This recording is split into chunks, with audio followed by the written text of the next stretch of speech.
Hi you guys, welcome back to another video. This is my May wrap up, and again, blows my mind that we are wrapping up May. Like, that just does not seem real, but I am so excited for summer. I am such a summer person. I love it. My birthday's in July, so I just love the summer so much. So the fact that we're headed into June is just like perfect vibes. I have a little homemade coffee. We are gonna do this on the go today because we are very busy, and we're just gonna two birds, one stone, get this video done while we're out and about. But I did make a coffee, and it's a strawberry vanilla espresso, basically. It's so good. All right, let's get right into it. So I have a little notebook over here that I'm going to reference, but the first book is The Last Love Note. Oh my gosh. Okay. So I read Pictures of You. This is by Emma Gray. So I read Pictures of You, I want to say this January or last January. I'm pretty sure actually it was like last January. And it was so good. It was such a like beautiful story and emotional read. It stuck with you. It's one of those that's really going to like pull on your emotions, and it's going to stick with you for life. So after I read that, I was like, okay, I need more by Emma Gray. I want to read more by her. And I saw that she had a book called The Last Love Note. It looked so like beachy, and it was a beautiful cover, and it was like summer vibes. And I was like, oh, like sold. It was the perfect time. It was like right at the start of May. So I was like, this is perfect. It was not those vibes, but it was what I actually wanted out of an Emma Gray book. It was deep. It was emotional. Right off the bat, we're following a woman whose husband has passed away. Like, I can't remember now, it's been a month ago, literally, that I read this, so I can't remember all the facts, but I remember that her husband was really sick, and they have a son together, and so they had those, like, opportunities to talk about what is life going to be like once he's gone. Like, he knew he wasn't going to, you know, live much longer. They were trying to relay that to the son. Like, she knew that he wasn't going to live much longer, so you could kind of, like, prepare for that, which is, I don't know what I'd prefer. I don't know if I'd rather like see somebody suffering and know that they're gonna pass, or it just like happen. I don't know. But anyways, so we're following her and basically just her life after death, after losing her husband. And it is sad, and it's emotional, and it's almost empowering, because it's like, okay, who am I? You know, like who do I want to be without him? Like, who am I going to be for our son? And it's just beautiful. It's heartbreaking, but it's beautiful. I did this via audiobook, and I gave it a 4 stars. I really, really liked it. I thought it was a beautiful story. Then I went into We Who Will Die.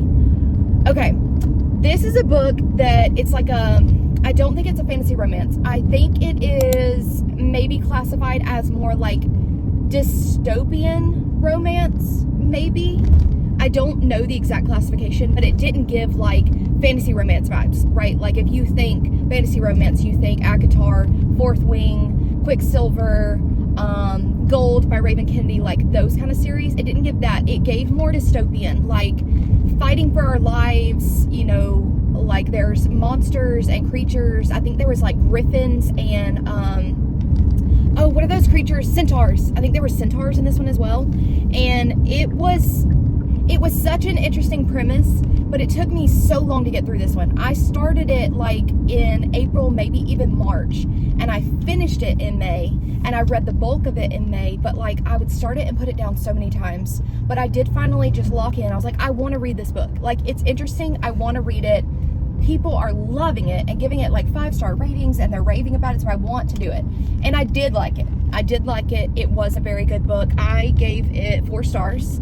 And I read it on my Kindle, and it was very good, and I do recommend it. And I think the second book is going to be phenomenal. Like, I cannot wait for the next book in the series. So it was a lot of world building, exactly what, you know, dystopian and fantasy books do in the first book. It's a lot of world building. It's a lot of characters. It is like you're fighting to the death. It's arena fights. So she has been like training to fight her whole life, and she goes into this arena, and she has to fight either to, I think it's like first blood / death, like just depending on what the emperor wants to happen, which is terrifying. So if you fight somebody and you don't kill them, but you clearly won, like first blood, or they're on the ground, they cannot fight anymore, you can walk away and say like, okay, I'm not going to kill them. I don't want to kill till, you know, fight till the death. but the emperor can decide they're dying and somebody else will kill them. It's so just, oh my gosh, it's intense. It's really, really intense. So I did like that one, and like I said, I cannot wait for the next one in the series, but it took me so long to read it. So it is very laggy for the first, I'd say like maybe even 70% of the book is very slow. But I mean, you need that information, and it is interesting. It's such a hard book to describe. It is interesting. It just, for me, was like slow going, even though so much was happening. I don't even know. It doesn't make sense. But I gave that one a 4-star read. I really did enjoy that one. Okay, then I did the audio for How to Write a Love Story by Catherine Walsh. This was so fun. This was so fun. I love Catherine Walsh already, so like was super excited for this one. It is a romance between an author and an editor. And the author is, if you imagine George R.R. Martin, right? He wrote Game of Thrones. If you imagine that he had a daughter and he passed away, and his last dying wish was that the daughter would write the final Game of Thrones book. That's basically what the premise of this is. Her father was a very, very, very, very well-known popular fantasy author, and he had this big fantasy series, and he passed away, and he wanted her to write the final book. And she is more of a like mystery author, so this was not her forte, not her thing, but it's, you know, it's what her dad wanted, so she wanted to do it. So his editor, like the company that edited all of his work, they sent one of their guys to help her. And so it takes place in Ireland, which is super fun. Like, I love the atmosphere of everything. And he worked with her to get this book written. And it's a romance between them, which I love when there is a bookish element to a book. Like, it's like breaking the fourth wall for me. Like, if they are authors or editors or reviewers or like anything in the book community, I think that's so, so fun. So that was a really good one. I really enjoyed that one. The audio was very good to me. The accents, like the girl had an Irish accent. I thought that was beautiful. So highly recommend that one. And then really just anything by Catherine Walsh as well. Okay, then I went into a really, really good, interesting, unique book. It's called The Names. It's by Florence Knapp, I think. And I gave this 4.5 stars. This is probably the coolest premise that I've read in a book. So a family, a husband and a wife and a 9-year-old daughter. We're following them, and we're mostly following the mom at the beginning, and she's pregnant and she gives birth to a boy. And so they have a 4-person family now, and they are going to name the son. And so for some reason, she doesn't name him like in the hospital when she gives birth. I don't really understand. This is in the UK, I believe. So it's a little different, I guess, than how we do it in America. Like, we would name them after giving birth. Unless, I guess, you can't decide on a name, then you can take time or whatever. But anyway, I know nothing about this topic. I don't have kids. So basically, her and her daughter, the dad is working, her and her daughter go to wherever you name a kid, the hospital or wherever, and they go to choose a name. And it's parts. It's broken up into like, I think 4 or 5 parts. So part 1 is like the boy was just born. He's just a few days old. And we have chapter 1 is Bear. And so it is basically, it follows, each chapter is if they chose to name the boy Bear, which is what the daughter wanted to name him. She was 9. And she's like, I think it'd be so cute to call him Bear. He'd be like so cuddly and snuggly, but then like tough too, like a bear. So we follow, if they chose to name him Bear, what his life would look like from there. If they chose to name him Julian, which is what the mom really likes, and it means, I think it was translated to Sky Father. So she's like, it's in honor of the dad, like, it has father in the meaning of the name, but it's his own unique name, and it's Julian, and it's beautiful. So then we follow if his name was Julian, and then we follow if his name is Gordon, which is what the dad's name is. So that's like the family name. It's passed down. Every male in the family is named Gordon. So then we follow that path. And so I like that it's not part 1 is his whole entire life with the name Bear, and then part 2 is whole life with the name Julian. I like that it's not like that. I love how they did it. They did part 1 is, he's just a few days old, and you're getting just a little bit of time with 1 chapter Bear, 1 chapter Julian, 1 chapter Gordon. So we're getting to see like parallel universes. And then part 2 is like he's 7 years old, and then we get to follow 1 chapter with Bear and 1 chapter with Julian. So I love how they did this. It was so unique. You get to see the lives like go out parallel it was so cool. And the lives were so different. Like, there were deaths, there were like tragic accidents, there was like really, really, really bad things happen, and then like really good things happen. And it was beautiful. What a unique premise. Are you kidding me? Like, just based on what you choose to name your kid, they could have so many different lives. Loved it. So highly recommend that one. I give it 4.5 stars. That was so good. Then I went to Our Infinite Fates, which I also gave 4.5 stars. I have heard of this one for so long, and I could not wait to read this book. So this is I'm not even going to say guy and girl, because they can be any gender and any race. They just keep being reincarnated. So basically, these two people who are destined to be together kill each other in every life. So they're born, they find each other, you know, by the time that they're 18, they kill each other, they die, they reincarnate, and they start over again. And so they're born all over the world, like they're not together every time at all. They're male, female, literally every race. It is so interesting. I love stuff like this. Like, there's a book series called Fallen by Lauren Kate, and it's the same thing. It's like they're fallen angels, and they are destined, like they're basically being punished, and they are destined to kill each other in every lifetime. And I think in that series, it's if they kiss, then she dies. So he actually lives forever. I don't think he reincarnates. I think he literally lives forever. I'm almost positive. Yeah, he does. He lives forever.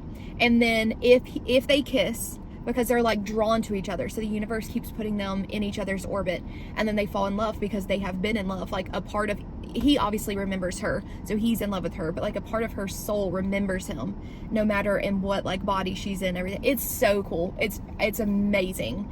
So highly recommend that series. But this one was so good. I want to say this is a standalone.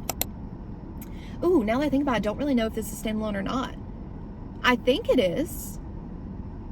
I'll put it on the screen, but I think this is a standalone. So anyways, gave that one 4.5 stars. Absolutely loved it.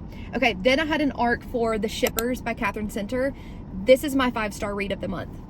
I knew that if it was Catherine Center and it was like one of her summer romance books, I'm giving it 5 stars no matter what. Like, I absolutely eat up her books. These summer romance books are like, I don't even know. They're just perfect. The banter was absolute perfection. The guy, like the way they described him, he's perfect. I mean, like, he's beautiful, he's charming, he's that like beautiful but doesn't know it. Like, that's my favorite kind of character. Well, no, I mean, I do love like a Zayden and a Reese, and they know they're beautiful, but I don't know, in like realistic, like just a romance, not a like fantasy romance or something, I just love when the guy is like absolutely just beautiful and he doesn't know it, and everybody's like looking at him, and she's like, oh my gosh, like he's walking towards me and every head has turned and everybody's so obsessed with him and he has no idea, like his eyes are on me. Y'all, that is like, if that's a trope, that's one of my top tropes. I love that so much. So it was so good. It took place in the summer on a cruise ship. It had like a Operation Conquest where she is trying to get this guy, this not our main guy, to fall in love with her, and she's trying so hard and she's making so many mistakes and slip ups, and she's just like, it's so funny and comical in that way. And then we have our main guy who is there to like help her. He's her childhood friend. They were best friends when they were growing up, and now they're adults and they haven't spoken for a while, and he is helping her get this guy that she thinks is like her soulmate. It is so good. Oh my gosh. And her sister's getting married on a cruise ship, so we get the wedding festivities. It's so good. Highly, highly, highly recommend every single book by Catherine Center, and you can start with this one because it is now out, but I did read the arc and it was so good. Okay, then right after that, I was on my beach trip and I got another arc for Lucky Girl Summer by Morgan Elizabeth. Ate it up. Absolutely loved it. I love the like luck trope. Like, she's so lucky, you know, like, wow, this is going to be my summer. I'm just so lucky. Everything that I want to happen happens. You know, I'm like worried about something, and then all of a sudden everything just works out so perfect. Or like I flip a coin, or I find a 4-leaf clover, and then I'm like, well, I must, you know, this is my sign to do XYZ, and then I do it, and then it's a success. I love that. I think that's so fun. It's so cute. It was the best, like I said, I read it at the beach, and it was absolutely perfect because they're in a coastal town. It's like we're talking about the beach, we're going to the beach, she's sitting outside a lot, she's getting sun, like we're walking to a coffee shop. The best vibes, the best vibes. Like I went and got a coconut latte like 3 days in a row, because in this book she loved coconut lattes. So she would go walk to this cute little coffee shop and she would go get a coconut latte. And I was like, I need a coconut latte. Like, I've had lattes with coconut and caramel and mocha and stuff, but I'd never had like just coconut. So good. So good. Perfect, summery, beachy. Like I would walk to go get it from the condo, and then I would go out on the beach, and it was absolutely perfection. So anyways, loved that one. I gave that 4.5 stars. It was The Ark. It is out now, so highly recommend. Definitely go read that book. So good. Okay, then I did like an immersive read on my Kindle and an audiobook version of Rights of the Starling. This is the second book in the Shield of Sparrows series, whatever that series name is, by Devney Perry. I absolutely loved the first one, and I really, really liked this one. I gave it 4.5 stars, but like the farther away from reading that book I get, the like less I think about it. Like, it just took me a few minutes. I'm gonna crop it out, but I just sat here and I was like, what series is this even part of? So it was good. The ending was fantastic, but it was such a drug out book to me. So basically, it's one of those fantasy books where the main couple that we see in the first book are split up. I like when they're together. I don't like when they're split up and they're trying to find each other. That's not the vibes for me. And it's like a traveling book. So we are just traveling to get to the next town so that we can do XYZ. Those books bore me to tears. I don't care about you've been sitting on a horse or on a boat and you're tired of being on the boat or tired of being on the horse and you're exhausted and you're stopping in little towns and you're getting food and you're sleeping and then you're getting back on the... That bores me. I don't know why, but that is so absolutely boring. So, oh my gosh, the first, I don't even know, 70-80% of the book, like a lot of the book is just traveling to get to the next place. Now, once we, or not the next place, but like where they're trying to get. Now, once we get there, the book was fantastic, took off. Yes, like moving so quickly, reveals were happening left and right. We're connecting pieces that like we started reading the book and we're following two different points of view. And in my mind, maybe I just didn't pick up on this. We're following the main girl from the first book, but then we're following another girl and I don't know who this girl is. And so I'm like reading her parts and I'm like, girl, I don't really care what you're going through because I don't even know who you are. And I knew I was going to care eventually because I was going to actually figure out who she was. But for me, I was like, yeah, I don't care. I don't, you know, I'm not getting anything here. I want to go back to my main couple and I want them together. So that killed me. That drove me crazy. But then, you know, you get to the end, you start finding out who people are and you're like, oh my gosh, wow, like this whole time. So it made me almost want to go back and reread it because then I would have understood so much more. Like I just felt lost. And again, this might just be a me thing. Other people might have known right from the start who that is, and I probably should have known who that was, like, realistically, but I just, you know, I'm just here for vibes. Just here for vibes. I'm not here to learn a lot. I brain dump as soon as I, like, finish a book. The fact that I can talk about these books right now mean they were really good books, because usually I read it, I'm like, wow, that was so good, and then I brain dump. Done. Don't know anything about the book anymore. Couldn't tell you a single character. I still, in these, like, I can't tell you a single character's name, and I read this just 2 weeks ago. So, anyways, that's just how I am. Oh, okay.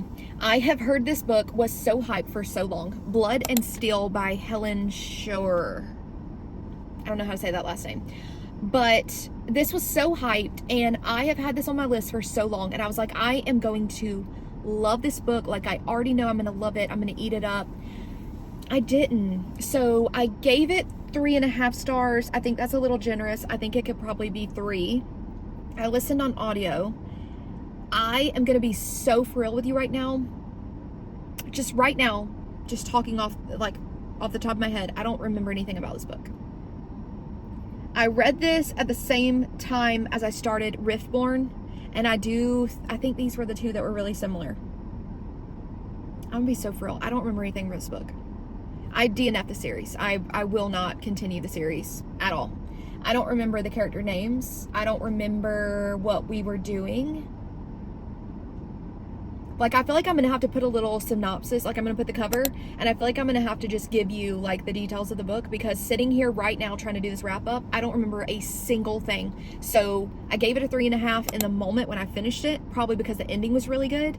And then I just said it should be a 3, but honestly this kind of sounds like a 2, because I don't remember a single thing. We're gonna move on. So I read Daybreak. You guys, the second book in the Nightshade series, Daybreak by Autumn Woods. I got the paperback arc. So good. Matter of fact, do I have it with me? No, I don't. But I meant to hold this up earlier. I'm at the library right now returning books, and I meant to hold this up. This is How to Write a Love Story by Catherine Walsh. The cover, like, look how cute that cover is. I love the books. I love the colors. It's like so summer vibes. But yeah, I'm returning this to the library, so I meant to hold this up. Whoops. Anyways, Daybreak. I don't have it with me for some crazy reason, but I love this book. I ate this up. It was such a good read. It was such a good conclusion. Like, I'm almost positive it's a duet with Nightshade and then Daybreak, because it came to such a like perfect wrapped up done conclusion. Like, if there is another book in the series, which I'm almost positive there's not, I don't even know that I would read it, because it is so wrapped up and it is so perfect. But this man is perfection. He has so much on his plate. He's like 22 years old. Like, he is so young, and he is taking care of his mom, who is dying, like not just sick, but actually dying. And his 6 sisters, I think it is. Like, he is, somebody just pulled up right beside me. Now I'm gonna get really awkward. Hold on. Do y'all get like this if you film? If anybody films? Probably. Why? Look, y'all, I'm so far away in this parking lot. Like, why would you pull up right beside me? Like, I might have to move. It's that bad. I was really hoping they would just park and go into the library. All right, I'm gonna just like do a big circle and go back to another spot. But anyways, Daybreak. Yeah, so he's taking care of his 6 younger sisters, his dying mother, and he just, well, hold on. That's a spoiler, the last thing I was gonna say. But he's doing a lot, and he still like makes time for her, and he thinks about her all the time, and he's so sweet, and he's so loving. I love this man. I love this man so much. I love their dynamic. I love this couple so much. Like, yes. Alex and Ophelia, I think, are their names. If you have not read Nightshade by Autumn Woods, I highly recommend. It is so good. And then Daybreak is coming out July 28th, I believe. So that was the arc that I got to read. I gave it 4.5 stars, but the more I think about it, it's like a 5. It's like a 4.5 to 5, so maybe like 4.75, but it was so good. It was so good. I loved it. I just like wanted them together more. Again, when the main couple is not together and they are living their separate little lives and they like communicate, it makes me really sad. I just want them together. But that one was really, really, really, really good. Then I read Stormbreaker by Nisha J. Tooley, I think is how you say her name. She is the author of Everflame? Spark of the Everflame? I think. No, she's not. That's Penn Cole. She is the author of, it's like, one of the books is Fate of the Sun King, and then like Trial of the Sun Queen, and like those names. I'll put the cover up. Those books are so good. So she is fantastic. And I read this one. I liked it, didn't love it. I felt a little bored during it. I really like our main guy, Rook. I like that he is just kind of always around, like in case she needs him. It's really cute. It's really cute. He has standing spots. So like she'll come out of a room and he'll just be leaning against the wall, just standing there. And she's like, "What are you doing?" And he's like, "I'm in my standing spot." She's like, "What are you talking about?" He's like, "I stand here. This is like my spot to stand." She's like, "What in the world?" And then there'll be like another spot and he's like standing over there and he can see her like in the cafeteria or something, and it's like another of his standing spot. It's so cute. It's so cute. It's so sweet. I really like that. I like that it's the whole, like, she has powers, but they're not accepted, so, like, she can't show that she has powers. I love stuff like that. I think that's so good. Yeah, it's really, really good. She's like training to be part of the Storm Guard, I think is what it's called, because it's called Stormbreaker. So I think she's part of the Storm Guard, and her dad doesn't want her to be part of that, and her dad has an arranged marriage all set up, ready to go, and she's like, no, I don't want to be with that guy, and he doesn't even like me, and like, I want to be part of the Storm Guard, and I want to fight instead of just being like a wife at home that does nothing. It was really interesting. It just got like a little slow for me, but I'm super excited for the next. So once again, it ended in a perfect way to set up the second book, and the second book's going to be fantastic. So I have heard this really, really hyped. My friend over on Bookstagram, Cozy Puppy Reads, loved this book. She recommended it, and I mean, I really, really liked it. I gave it 4 stars. That's a solid rating for this book. I really did like it, and I'm super excited for the next one. Okay, and then the last book that I actually finished and read in May is Dolly All the Time. This was an arc by Annabelle Monaghan, and I loved it. I gave it, I think, I don't have the rating on here. I think I gave it a 4.5 stars. I love Dolly. I think she was such a mature character. She's in her 30s. She has a son. Like, she doesn't have time for all that drama. She is not here for it. If somebody is not going to be for her, like, done. I don't need to even think about it. Like, she didn't like to date.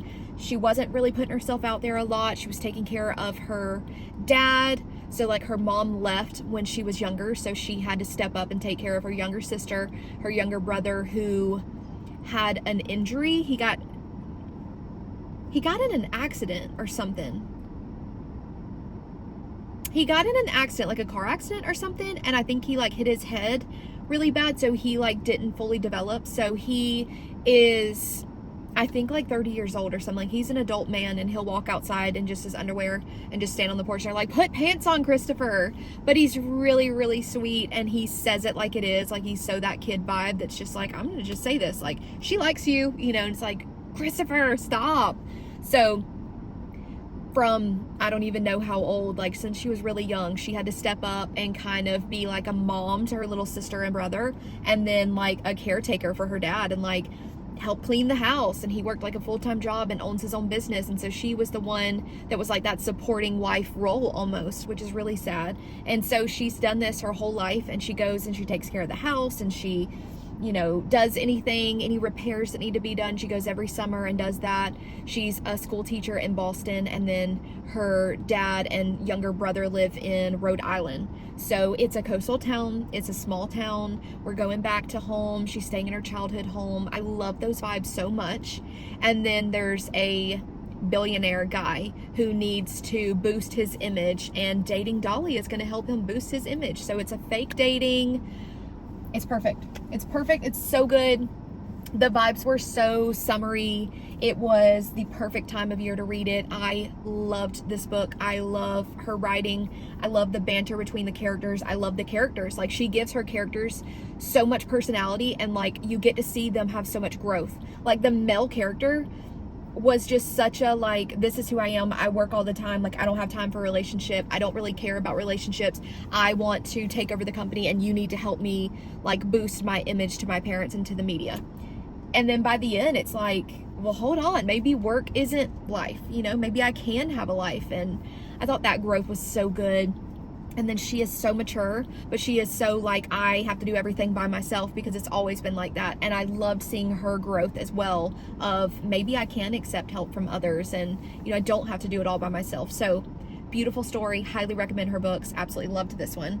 And I am currently reading Riftborn, which is the first book in a trilogy. And I really want to read the Ascended, which is like a connected standalone, I think, to the series, but you have to read the trilogy first. I'm bored. I'm so bored. I'm 43% through, and it's so much like another book, Blood and Steel. Okay, so I think these were the ones that were so similar, but it's like, it's just so similar to these fantasy books that I don't know. I'm just bored. I'm really bored. I'm going to keep trying to make it through, but I'm only 43%, and I'm doing my wrap up now. Today is June 1st. So I tried to finish it, but this weekend was so wild with getting my tattoo and seeing MGK in concert. It was just like such a fun weekend that, yeah, it didn't work out. So that is everything that I read in May. I am going to very briefly, very quickly talk about what I watched in May. So I watched a movie called Deep Water in theaters. It's a shark movie, and it was a shark movie. It was stupid. It was out there. It was absolutely ridiculous, but it was fun, and I really liked it. I mean, it was a shark movie. You know, you don't really expect much from those movies. I also watched You Always on Netflix, and I'm gonna be so honest, I don't remember what that's like, what that's about. I don't remember what that's about, so I don't know if it was really that good, but I'll put the poster up. I don't remember that one, so I'm gonna move on. I then watched Look Both Ways, which is on Netflix, which is with, what's her name? Lily Reinhart or something like that. The girl from Riverdale, the blonde, and she's going to be our girl in the Love Hypothesis adaptation. I really like her. I really like her, and she was so good in this. And yeah, this was a fantastic movie. I didn't expect it to be as good as it was. It is literally a split timeline story. So if she made this choice right here, like one thing was happening to her and it was getting pregnant, and if she didn't get pregnant and it was like, whew, yep, I'm good to go, we follow her life this way. And then if she was pregnant and had the baby, like her life this way. So very good story. She did a fantastic job in it. The acting was really good. The characters were amazing. Really, really liked this one. Then we went to theaters and saw Mortal Kombat 2, which was so fun. I just eat these movies up. I think they are just so fun. I don't take them serious. They're not serious at all to me. Like, my husband was watching it, and like, he is all about this world, and he did the video games and stuff, and so he was like in it, was like, wow, that's so cool. And I'm like, wow, this is so funny. Like, to me it was more funny than cool. But he loved it, so I had a good time. I had a very good time. I'll watch the next one and the next one and the next one if they keep coming out. Then we watched The Punisher. I love The Punisher. He's my favorite of all the, you know, the Daredevil and the Jessica Jones and Luke Cage and all that. I love The Punisher. This was the weirdest thing ever. It was like a 50-something minute long movie, standalone episode. I don't even know. It was so weird. It was so weird. It was on Disney Plus. It was so boring until the very end, and then it was so action-packed, and then it was over. And I was like, what was the point of that? I truly don't understand the point of that, but that was really boring to me, so don't recommend that. I feel like I didn't even need to watch that, but whatever. Then we went to see In the Great in theaters. This had Jake Gyllenhaal, who is perfection. It had Henry Cavill, is that how you say his name? Superman, who is fantastic. It had somebody else that I really liked. This was so good. I loved this movie. It's like one of those like extraction movies where they need to go in and extract somebody or something and like pull them out and get them to safety. Oh my gosh, eat that up. Loved it. I totally recommend this. It is so good. I highly recommend. We watched this in theaters. I don't know if it's still in theaters, but absolutely loved that. Then we watched Remarkably Bright Creatures, the movie on Netflix. It was so cute. It was so good. Sally Field is such a good actress. Whoever the guy is that played like the main guy in it, he is amazing. Like, I want to see more with him now. It was so good. It was so cute. A wonderful adaptation from a book. I thought they did a fantastic job, so highly recommend that one. My husband and I are still watching the show From on MGM Plus. It is such a wild, scary, psychologically mess you up show, and I love it. I can't get enough of it. We are completely up to date, which as of last night is season 4 episode 6. So we are waiting for episode 7. There's only 10 in season 4, so season 4 is almost done. I highly recommend. I am such a baby. I'm scared of everything, and I loved this show. So totally recommend. Cannot get enough of it. And then we're also in between episodes, because they're only coming out every Sunday. In between episodes, we're watching The Institute, which is also on MGM Plus, and this is an adaptation from a Stephen King book. So The Institute, where they are testing on a bunch of kids with like superpowers. This has been adaptation. This has been adapted into a TV show on MGM Plus, and it is so good. highly recommend. The guy who played the Darkling in Shadow and Bone, if you watch that on Netflix, is in it. Ben Barnes. I've never seen him in anything else, but he's really good and he's really cute and I like him a lot. But that is everything. That is everything we have to talk about today. That was a lot. I know. I'm so sorry. I'm trying to keep these videos short. I literally split up the June TBR and the May reads, but I'm just so wordy with what I watch and read. But anyway, that is it. Thank you so much for watching this video, and I will see you next Thursday. Bye, guys.